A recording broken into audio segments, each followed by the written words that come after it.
Hello everyone, my name is Shinde NILESH, working as assistant professor in RC Institute of Technology.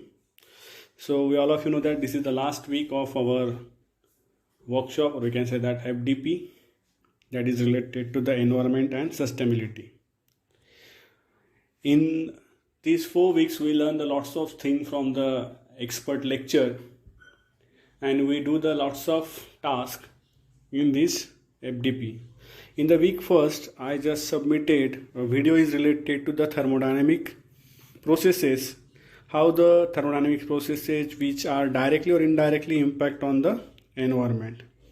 And in the week second, I just submit the video is related to the standards are related to the thermal equipments.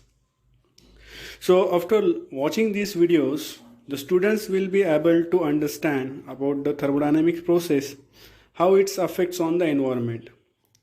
Second, they can list standard and law associated with the thermodynamic equipments.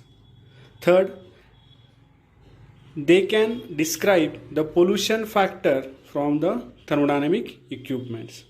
So there are the various standards are related to the boiler, as in my first two videos that is related to the boiler, that is ISO 16528, which is the agency is nothing but the ISO standard, which define the performance requirement for the construction of boiler and pressures.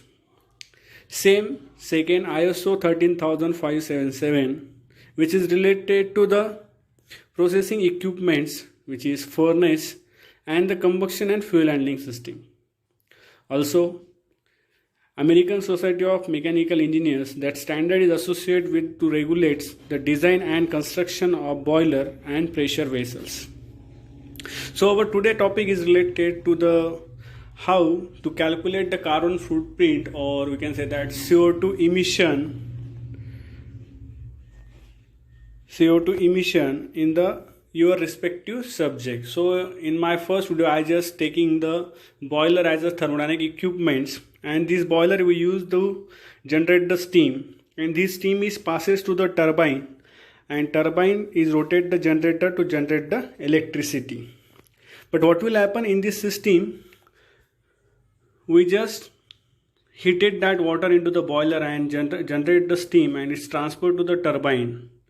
But to minimize this CO2 emission from all this process, in this system we use the combined heat and power systems. Means what? We are using the combined heat and power equipments to minimizing the CO2 emission. So this is the diagram is related to the basic construction of your CHP.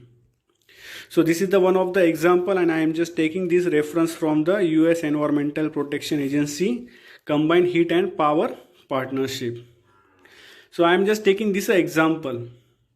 So how that is the, if I am just using the separate heat and power, and if I am using the combined heat and power, so it shows that the total emission with the separate heat and power is 45k, means 45,000 tons per year. And if I am just using the CHP, it is 23,000 tons per year. So how we calculate this CHP?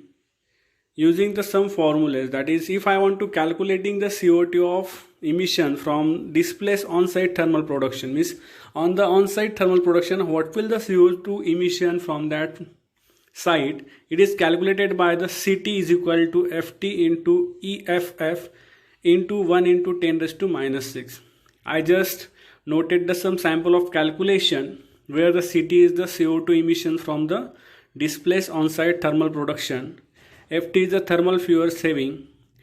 EFF is a fuel specific CO2 emission factor. Also we can calculating the CO2 emission from the displaced grid electricity. Means what? If the electricity is generated with the help of grid electricity, so what will the CO2 emission from that system? That is CG equal to EG into EFG.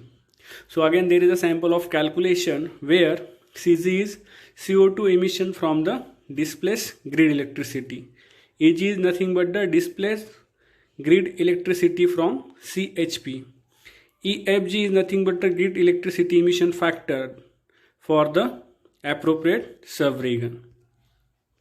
So calculating the CO2 emissions from the CHP system. So there is a formula that is CCHP is equal to FCHP into EFF. We already discussed in the previous slide. So we can use the different types of fuel. According to that, energy density and CO2 emission factor is given in the following table. This is all the reference from the US Environmental Protection Agency and Combined Heat and Power Partnership. So to calculating to this above factor, we can use the following fuel type so that we can reduce the CO2 emission. So how you sustain this CO2 emission from this with the help of CHP? So we can calculate this CS. We can say that total CO2 emission saving according to that formula. So in this formula we can say that CS plus CT minus CCHP. So we can calculate what will the saving in the CO2 of your CHP system. So of course when we just use the combined heat and power emission, so they can reduce the CO2 gases as well as the pollutants and hazardous gases. Though it is less fuel to provide the same energy services, but we can say that this represented in that reference in that paper, which say that it can be not just reduce the carbon dioxide but also reduce the any type of pollutant. So this is the diagram we take from the reference. So it shows that if I am just using the separate heat and power system, which can be produce 59,065 ton of CO2 emission, which can be reduced with the help of combined heat and power system, which reduced to the 25,903 ton of CO2.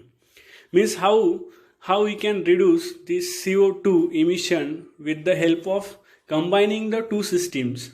So we learn the lots of things from this environment and sustainability FDP. So this is how this related to my subject and how we can reduce this with the help of some combined systems. Like this, we can also use the economizer, air preheater. There are the many equipments we can use to combine to minimize the CO2 emission. So thank you very much for D.Y. Patil College of Engineering for giving this opportunity to us to learn the PO7 that is related to the environment and sustainability. So thank you very much.